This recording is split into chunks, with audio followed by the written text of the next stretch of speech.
আস্তে করে কথা যখন হযরতে ইসমাঈল জবিহুল্লাহকে বললেন, এখন হযরতে ইসমাঈল জবিহুল্লাহ ডাক দিয়ে বলছেন, ইয়া আবাতি ফাল মা তুমার সাতাজিদুনি ইনশাআল্লাহু মিনাস সাবিরিন। ও আমার প্রাণের আব্বাজান, ও আল্লাহর পয়গম্বর খলিলুল্লাহ, আল্লাহ যদি আমার কুরবানি চান, আল্লাহ যদি আমার জীবন চান, আব্বা জান আপনি সন্তান হিসেবে কোনো ভয় পেন না।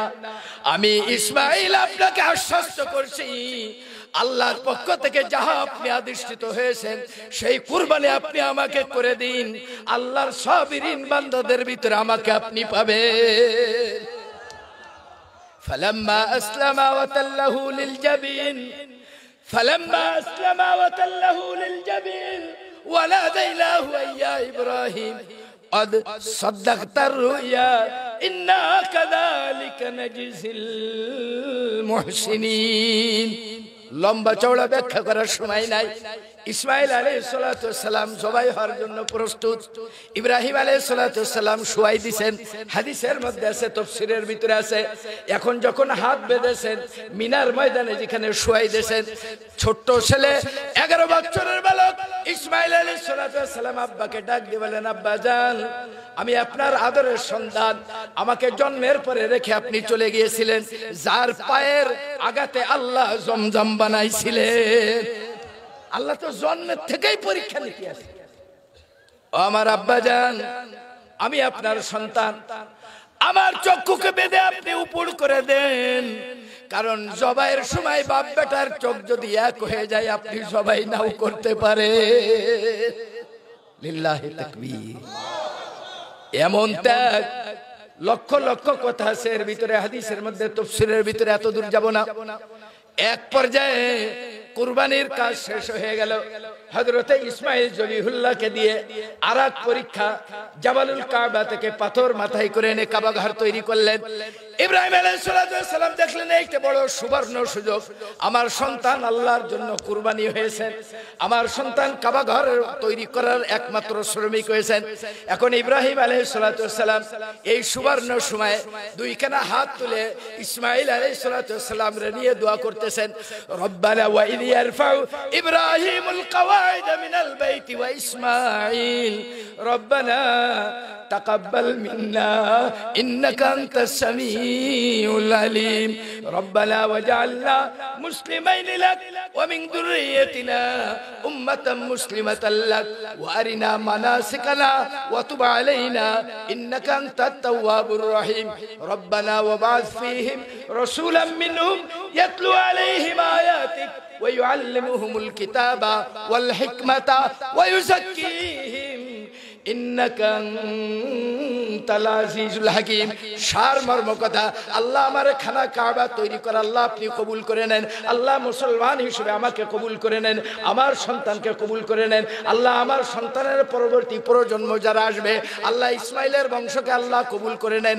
আর আল্লাহ আমি আসমানি কিতাবের মধ্যে পড়েছি, আপনার যিনি আখেরি নবী হবেন, আপনার যিনি বন্ধু হবেন, আপনার যিনি মাহবুব হবেন, আপনার যিনি প্রাণের বন্ধু হবেন, আপনার যিনি আখেরি নবী হবেন, ওগো আল্লাহ আমি আসমানি কিতাব পড়েছি, ওই নবীর শিক্ষা হবে 3 ধারার। ওই নবীর নাম তিনি নেন নাই, বলছেন আল্লাহ আমার ইসমাঈলের বংশ থেকে আখেরি নবীকে আপনি আনবেন। দোয়া করলেন, বিশ্ব নবীর গুণাবলী বর্ণনা করলেন, যেই নবীর শিক্ষা হবে 3 ধারা। আজকে নায়েবে রাসূল আসছেন, এই নায়েবে রাসূলের শিক্ষাও ওই হযরতে ইব্রাহিম নবীর সেই দুয়ার শিক্ষা। ইয়াতলু আলাইহিম আয়াতিক, 1 নম্বর হলো আকায়েদের ইলম, আল্লাহর আসমানি কিতাবের মাধ্যম দিয়ে মানুষকে বিশুদ্ধ আকীদার অধিকারী করবে। ওয়া ইউআল্লিমুহুমুল কিতাবা ওয়াল হিকমা, ইলমে ফিকহ শিক্ষা দিবেন। ইলমে ফিকহ হলো 2 ভাগ, ইবাদত মুআমালাত। ওয়া ইউযাক্কিহিম, মানুষের আত্মাকে পরিশুদ্ধ করবে, মানুষকে তাজকিয়া নফস করবে, মানুষকে রাযাইল দূর করার ইলম দেবে, মানুষকে তাসাউফের ইলম দেবে। এই তাসাউফ বা তাজকিয়া 2 প্রকার, আখলাকে রাজিলা অসৎ স্বভাব বর্জন, শয়তানি গুণ বর্জন, আখলাকে হামিদা ফেরেশতা এবং নবীদের গুণ অর্জন। এই ফিকা 10-10-20 ভাগ, আর তাসাব্বুফ 10-10-20 ভাগ। এই দোয়া করলেন ইব্রাহিম নবী। ইব্রাহিম আলাইহিস সালাতু ওয়াস সালাম হযরতে ইসমাইলের দোয়া আল্লাহর আরশে কবুল হয়ে গেল।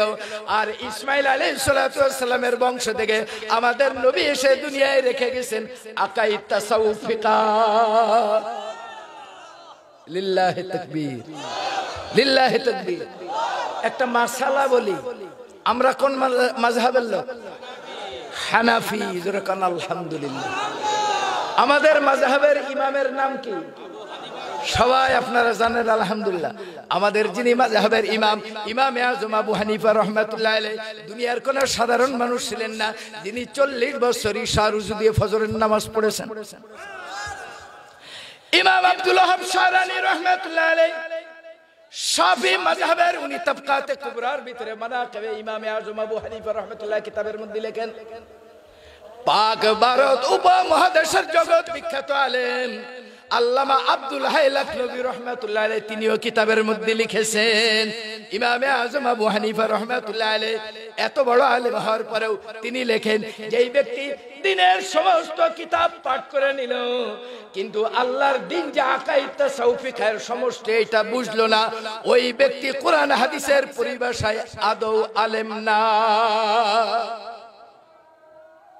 মোহাব্বতে জিকির করুন সাল্লাল্লাহু আলা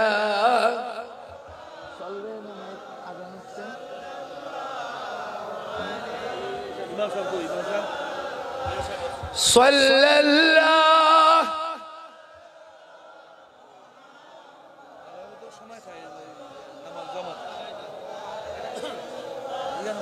আজকে আপনাদের খেদমতে আরজ করতে চাই, ওই নবীকে কে কে মহব্বত করেন? আমি একটু আগে বলেছিলাম জুলাইখা যখন মিশরের নারীদের সামনে একটা করে ছুরি আর একটা করে লেবু দিলেন, আল্লাহর কোরআন বলছেন, কোন কিসসা মনে করেন না, কোরআনের আয়াত, ওয়াকাত্তানা আইদিয়াহুন, প্রত্যেকটা নারী মিশরের নারীগণ আর লেবু কাটে নাই, সব হাত কেটে কেটে টুকরা টুকরা করে দিল। ইন হাদা ইল্লা মালাকুন কারীম। আর মিশরের শাহজাদিরা বললেন, এটা কোনো মানুষ না, এটা হলো আল্লাহর সম্মানিত ফেরেশতা। যখন আল্লাহর এই কোরআনের আয়াত নাযিল হলো, এই সূরা যখন মদিনায় নাযিল হলো, হাদিসে আছে, তাফসীরের ভিতরে আছে, উম্মুল মুমিনিন মা আয়েশা সিদ্দিকা তাহেরা জাকিয়া রাদিয়াল্লাহু তাআলা আনহা দুনিয়ার কোন সাধারণ মানুষ ছিলেন না। 9 বছর বয়সের সময় রাসূলের ঘরে গিয়েছেন, আর 18 বছর বয়স যখন তিনার আমার নবীজি দুনিয়ার থেকে বিদায় হয়েছেন, এই 9 থেকে 18 বছর হায়াতের জিন্দেগির মধ্যে উম্মুল মুমিনিন মা আয়েশা 6 লক্ষ হাদিসের হাফেজা হয়েছিলেন। লিল্লাহি তাকবীর, লিল্লাহি তাকবীর। আল্লাহ যদি কিয়ামতের দিন সিদ্দিক আকবরের কন্যা মা আয়েশাকে সামনে হাজির করে, একটা 18 বছরের নারী 6 লাখ হাদিস মুখস্থ করতে পারে, আর তোমরা 60 বছরের জীবনে আকাইদ তাসাউফ ফিকহের এই 40 ভাগ মাসলা কেন শিক্ষা করো নাই? আল্লাহর কাছে কোনো জবাব আছে? এই জন্য সবাই শিক্ষা করার নিয়ত করবো ইনশাআল্লাহ, নায়েবে রাসূল গ্রহণ করবো ইনশাআল্লাহ। আল্লাহ কবুল করুক, জোরে বলেন। একজন আল্লাহর ওলি বলছেন, এই সমস্ত মানুষদের দরবারে বসা জীবনকে সৌভাগ্যবান করা। দর্দে দিল কি তমন্না है, दर्द दिल की तमन्ना है तो कर खदमत फकीरों की, नहीं मिलता ये गौहर बादशाहों की खजीनों में। এই সমস্ত নেককার আল্লাহওয়ালাদের খেদমত করো, তাদের কথা মানো, তাদের শিক্ষা নাও, তাদেরকে হাদিয়া দাও, তাদের কথা শোনো, তাদের জন্য জানমাল ব্যয় করে নিজের আত্মশুদ্ধির রাস্তায় এগিয়ে যাও। এই আল্লাহওয়ালাদের দরবারে যে ইলম পাওয়া যায়, সারা দুনিয়ার রাজা বাদশার ধন ভান্ডারে তা পাওয়া যায় না।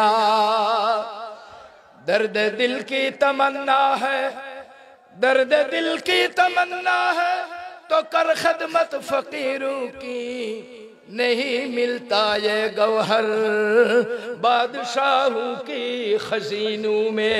একজন নায়েবে রাসূলের দরবারে, একজন মুহাক্কিক আলেমের দরবারে, একজন ওয়ারাসাতুল আম্বিয়ার সবকের হালকায় এমন এমন ইলম পাবেন এমন এমন আখিরাতের জান্নাতের সম্পদ পাবেন, এগুলোর দাম এত বেশি। কবি বলেন সারা পৃথিবীর রাজ ভান্ডারের সম্পদের থেকেও এই সমস্ত আল্লাহওয়ালাদের এক একটা ইলমের দাম বেশি।